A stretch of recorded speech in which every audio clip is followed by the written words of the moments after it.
En el monte Calvario estaba una cruz, emblema de afrenta y dolor. Y yo amo esa cruz, do murió mi Jesús por salvar al más vil pecador. Amén. Bienvenidos todos en el nombre del Señor. Nos alegra que están aquí hermanos que nos visitan, no sé si hay amigos.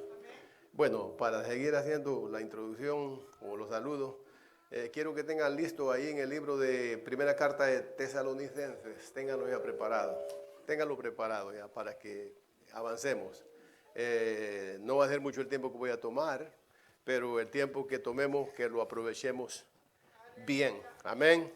Oí decir que habían hermanos que nos estaban visitando. Estén en pie ya todos. Que nos estaban visitando. Bienvenidos en el nombre del Señor. Amigos, no sé si hayan con nosotros, pero si los hubiesen, bienvenidos a este lugar. Amén. Dios bendiga a mi hermano Juan, que está aquí con nosotros. Yo no estuve anoche, pero él estuvo aquí también anoche. La semana pasada estuvo en Ecuador y las noticias son buenas. Hay bendición. Hay sed de Dios, hay deseo de buscar al Señor en esos lugares.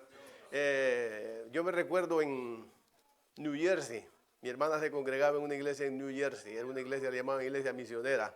Por ahí pasaba todo, hermanos argentinos, uruguayos, lo que ellos hacían era recibirlos, estar con ellos un tiempo y después los enviaban a otro lugar. Esa era la forma como trabajan algunas iglesias, una iglesia misionera le llamaban. Y me contaba a mí el cuñado, el esposo de mi hermana, que él fue testigo de grandes cosas ahí. Y me dice, en esos lugares de Sudamérica, me dice, hay una influencia satánica tan grande que a veces nos llegaban a nosotros gentes, me dice, endemoniados. Pero había un hermano, que por cierto era ecuatoriano, que dice que esa era la especialidad de él, luchar contra los poderes del mal. Amén, porque Dios da dones. ¿Cuántos están de acuerdo en eso? Dios da dones. Y esos dones, así como el médico, uno se especializa en el riñón, otro en el hígado, otro en el cerebro y por ahí. Dios da dones a los hombres. Amén. Y me dice ese hombre, el don de él era enfrentar estos poderes del mal, reprenderlos y hacer libres a esas personas de la influencia del enemigo. Amén. Bendito sea el Señor. Y hermanos, esos lugares necesitan Sudamérica, Perú, Bolivia, Ecuador. Hermanos, necesitan la palabra de Dios que llegue a sus vidas. Amén. Y gracias a Dios por esa obra que se está haciendo. Ya tienen el pasaje, ¿verdad? La palabra de Dios tiene en 1 Tesalonicenses el capítulo 1. Allí en el primer versículo. El primer capítulo. Vamos a leer del versículo 4 hasta el 7. 3 versículos. Amén. Aleluya. Del 4 en adelante. Primera Tesalonicenses, capítulo 1. Leemos esta palabra gloriosa en el nombre del Padre, del Hijo y del Espíritu Santo. Y dice de la manera siguiente. Porque conocemos, hermanos amados de Dios, vuestra elección.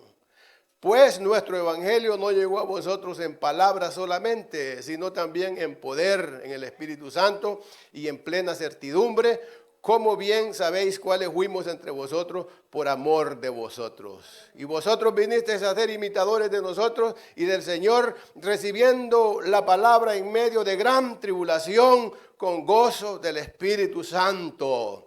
De tal manera que habéis sido ejemplo a todos los de Macedonia y de Acaya que han creído. Amén. Aleluya. Pueden sentarse. La iglesia ejemplar, que fue ejemplo para Macedonia y Acaya. Y cuando uno geográficamente se ubica, lo que eran en aquellos tiempos Macedonia y Acaya, de todo lo que hoy es Grecia. Amén. Y podemos meditar en un tema, una iglesia digna de imitar. Podemos meditar en ese tema, una iglesia digna de imitar. Amén.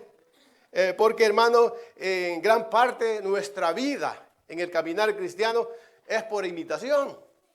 Pues nosotros aprendemos. La vida en el Evangelio se aprende. Y hermano, Cristo dijo, aprended de mí, que soy manso y humilde. Amén. El apóstol Pablo dijo, aprended de mí así como yo de Cristo. O sea, hay una cadena. Quien le llevó a usted el mensaje del evangelio lo va a instruir y de acuerdo al carácter de ese que le llevó el evangelio, así su imitación a Cristo va a ser. Pero si el que le llevó el evangelio a su vida es una persona que de alguna manera el evangelio lo ha prostituido y lo ha acomodado y ha preparado un evangelio con fines personales, su evangelio, hermano, o el evangelio que usted ha recibido será un evangelio contaminado, no puro, bendito sea Dios. Pero cuando el que nos llevó el evangelio a nosotros es una persona llena de Dios, digna de confianza, que ama a Dios, temeroso de Dios, tenemos el 100% que la palabra que nosotros practicamos, el evangelio que nosotros vivimos, será un evangelio que agrade a Dios. Amén. Y hermano, qué privilegio tuvo la iglesia de Tesalónica, ¿va? Recibió el evangelio de manos del apóstol Pablo.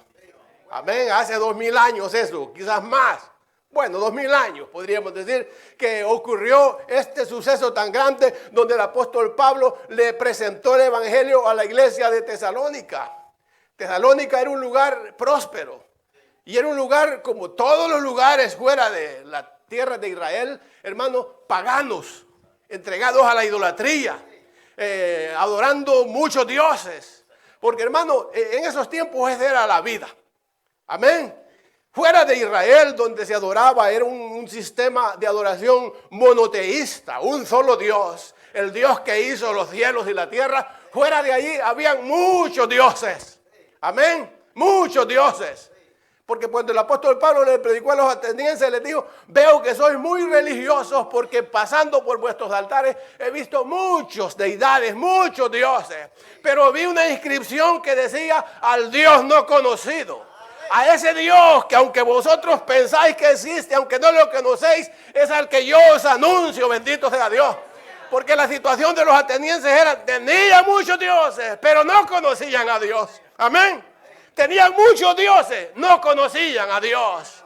Al verdadero no lo conocían. Al que hizo los cielos y la tierra, al que hizo el mar, bendito sea Dios, al que nos hizo de una sola sangre, para que adoremos su nombre. A ese es el que yo os anuncio, bendito sea el Señor.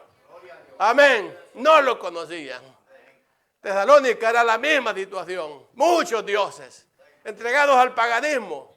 Y hermano, la vida social, cultural y hasta política de aquellos tiempos estaba asociada con la religión. Con la religión. Y cuando una ciudad quería prosperar de cierta manera, simplemente traían una deidad de cierto lugar y allí venían los peregrinos. Ahí venía la muchedumbre de gente. Y allí se promovía el comercio, se promovía todo. Amén. Y entregados a la idolatría. Pero hermanos míos, el apóstol Pablo llevó el mensaje verdadero. El mensaje del evangelio. El mensaje de la palabra de Dios. Y tuvieron ellos que renunciar a sus ídolos, a sus dioses, para servir al Dios verdadero. Amén. De tal manera que en esos tiempos el cambio era radical. El cambio era grande. El cambio era enorme. Y hermanos, cuando alguien se atrevía a aceptar a Cristo como su Salvador y a servirle de todo corazón y a vivir por esta palabra gloriosa, corría el riesgo de ser perseguido, de ser ultrajado. Porque el que no se entregaba a Cristo perseguía al que obedecía. Porque de una u otra manera el que creía de cierta manera afectaba al que no creía. Porque el que creía empezaba a predicar en contra de esas vanidades.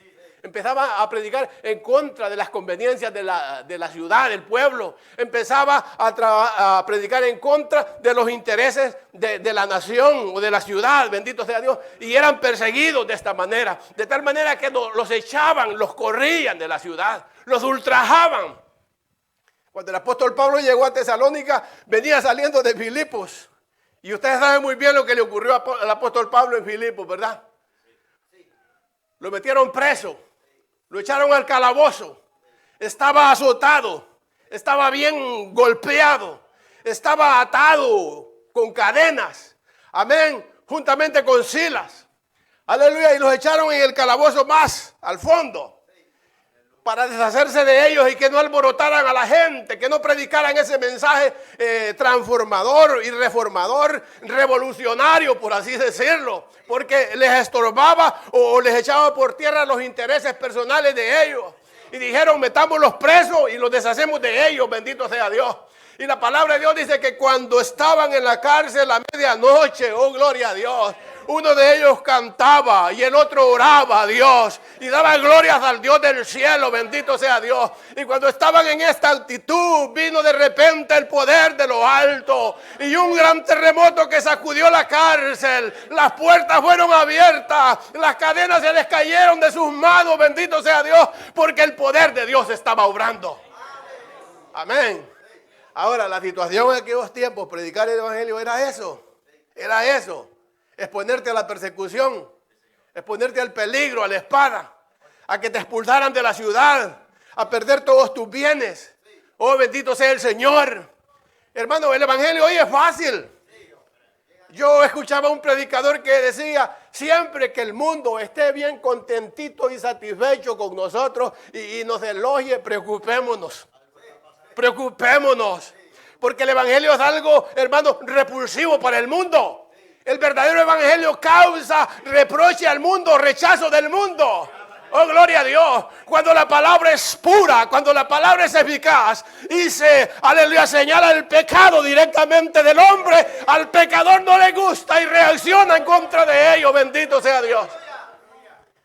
Pero la posición del verdadero creyente es, le guste al mundo, no le guste la palabra de Dios, tenemos que hablarla, bendito sea Dios. Al apóstol Pedro le dijeron, ya no hablen en ese nombre. Están llenando la ciudad de esa confusión, de esa mentira. Ya no hablen en ese nombre. Y se paró el apóstol Pedro y le dice, ¿a quién es menester? Juzgad vosotros. ¿A quién es menester obedecer? ¿A Dios o a los hombres? Y el apóstol Juan dice, lo que hemos oído, lo que hemos visto y lo que palparon nuestras manos tocante al verbo de vida, de eso os hablamos, bendito sea Dios, porque la vida fue manifestada, aleluya, y vimos su gloria, como la de un unigénito del Padre, lleno de gracia y de verdad. En él estaba la vida, bendito sea Dios, porque él dijo, yo soy la vida, y el que cree en mí no morirá jamás. A Marta le dijo, yo soy la resurrección y la vida. Y el que cree en mí verá la gloria de Dios. Aleluya, y tu hermano va a resucitar. Y le dice Marta, sí, en el día postrero. Le dice, hoy va a resucitar. Porque Dios estaba a punto de hacer un milagro portentuoso. Y a los enemigos no les gustó. ¿Sabe usted que usted encuentra en los evangelios donde dice, y querían matar a Jesús, pero también a Lázaro? Porque Lázaro les era estorbo, era un gran testimonio del poder de Dios.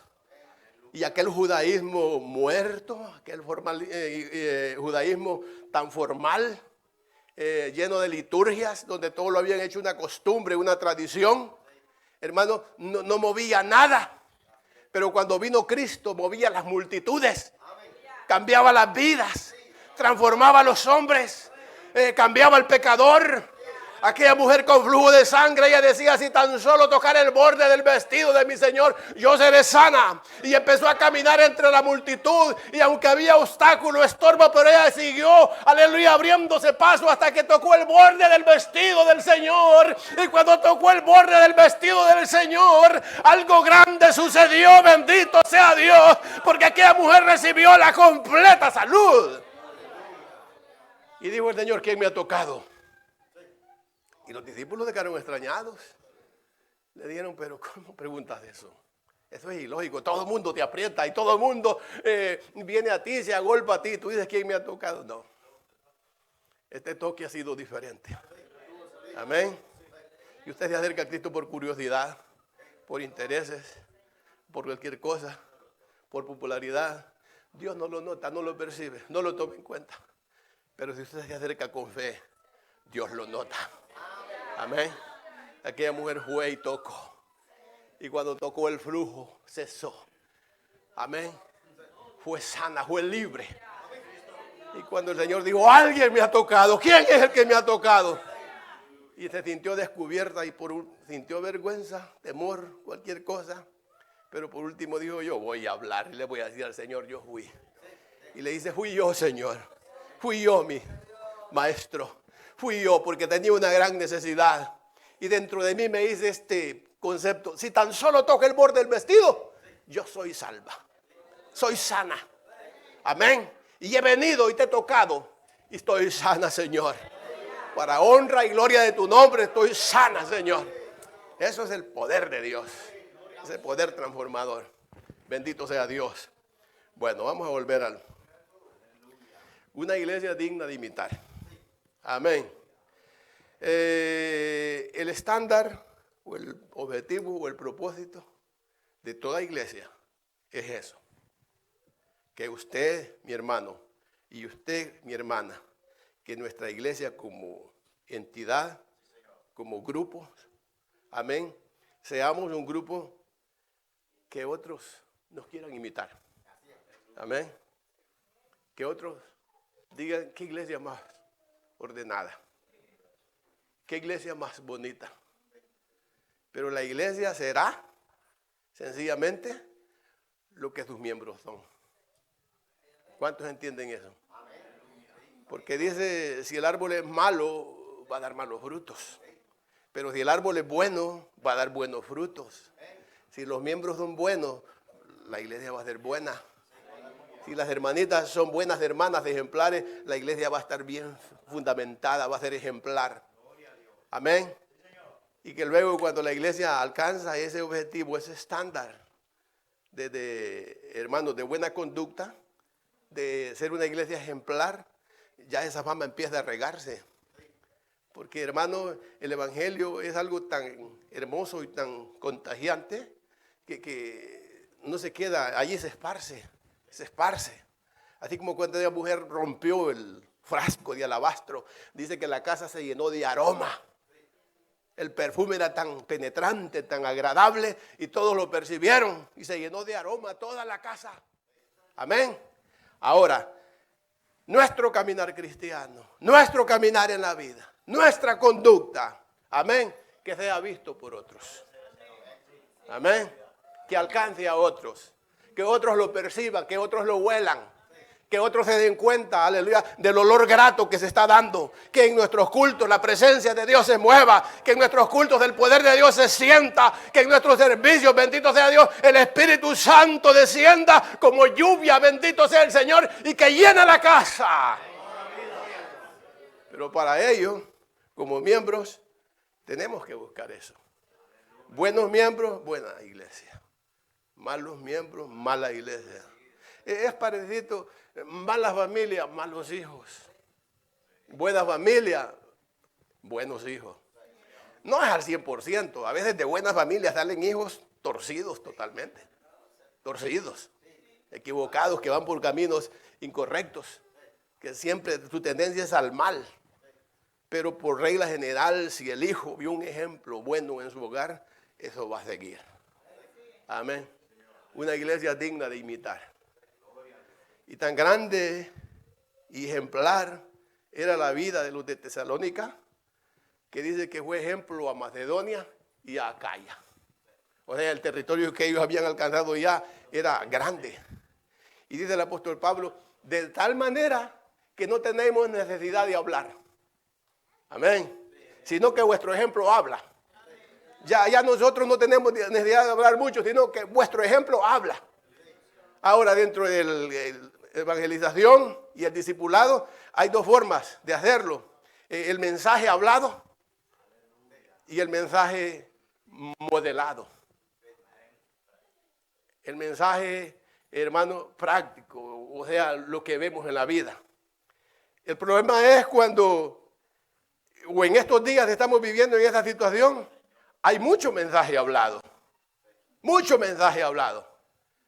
pero poco mensaje modelado, poco mensaje ejemplar, en el ejemplo muy poco, en hablar mucho, porque se amontonarán maestros teniendo comezón de oír y apartarán el oído de la verdad y se irán tras la mentira. Hablar, hay mucho que hablan y sus mensajes son bonitos, son atractivos, pero en el actuar, ahí viene el cambio.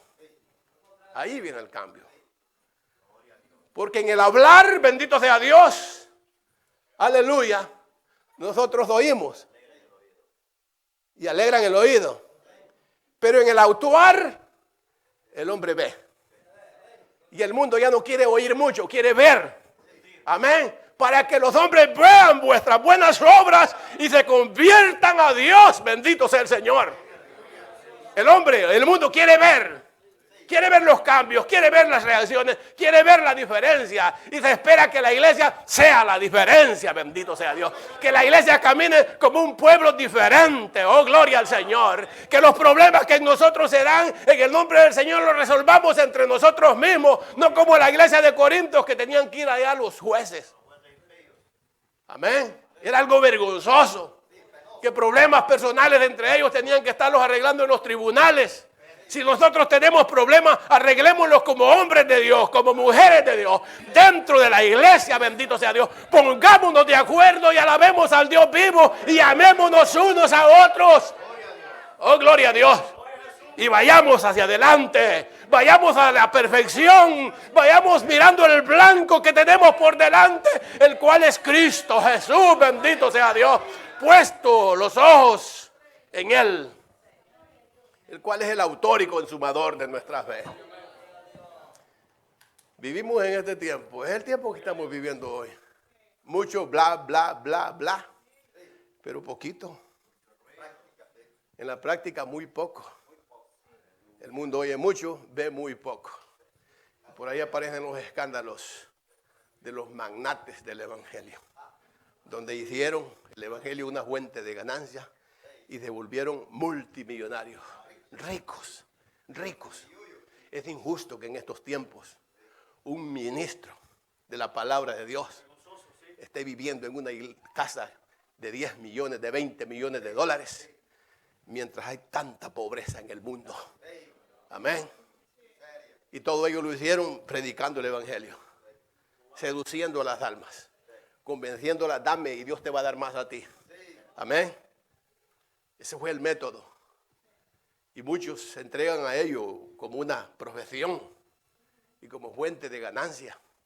Una vez dijo un locutor cubano, él estaba en Texas, y oí eso y dijo, dentro de la crisis financiera que se vino en 2006, parece que fue de 2006 a 2008, muchos sufrieron los estragos.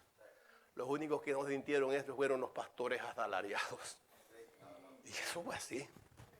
Eso fue así. El sueldo de ellos estaba bien protegido, bien fijo y no les faltó. Todos sus miembros perdieron sus casas, perdieron sus empleos, perdieron todo, menos ellos. Menos ellos. Y cuando el mundo ve esto, el ejemplo es negativo. El mundo quiere ver algo diferente hoy. El mundo quiere ver algo distinto hoy. El mundo quiere ver la diferencia, quiere ver el cambio. Amén. Y hermanos, dentro de ese evangelio modelado, tenemos la responsabilidad todos de hacerlo y de presentar un mensaje que el otro lo quiera imitar. Tenemos jóvenes entre nosotros. Cuando yo era unos dillitas, fui encargado de la iglesia aquí en Atlanta, cuando solo era un grupito, y había un niño que hoy ya es un adulto, y me decía la mamá, este niño siempre me está diciendo que cuando sea grande quiere ser como usted. Amén. Claro, todos tenemos defectos, todos tenemos errores, todos tenemos tachas en la vida, pero en el caminar diario, en el trato, al menos seamos sinceros, seamos honestos. Y si fallé, lo siento, perdóname, discúlpame y sigamos hacia adelante. Amén. Pedir el perdón, la disculpa, amándonos unos a otros, comprendiéndonos unos a otros, bendito sea el Señor, para que la obra de Dios no sea vituperada, que no sea vituperada. El apóstol Pablo en 1 Corintios, capítulo 4, versículo 16, dice, aunque tengáis 10,000 años en Cristo, en el evangelio yo os engendré. Por lo tanto, imitadme a mí. Amén. Yo os engendré, imitadme a mí. Y eso va en cadena. Y si Pablo imitaba a Cristo y los hermanos imitaban a Pablo, amén, terminamos pareciéndonos al Señor. El problema es cuando el que nos da el mensaje a nosotros está lejos de imitar a Cristo. El que aprende de este líder va a ir bien distorsionado, bien desfigurado, y no va a dar la imagen que Dios espera que demos. Bendito sea el Señor.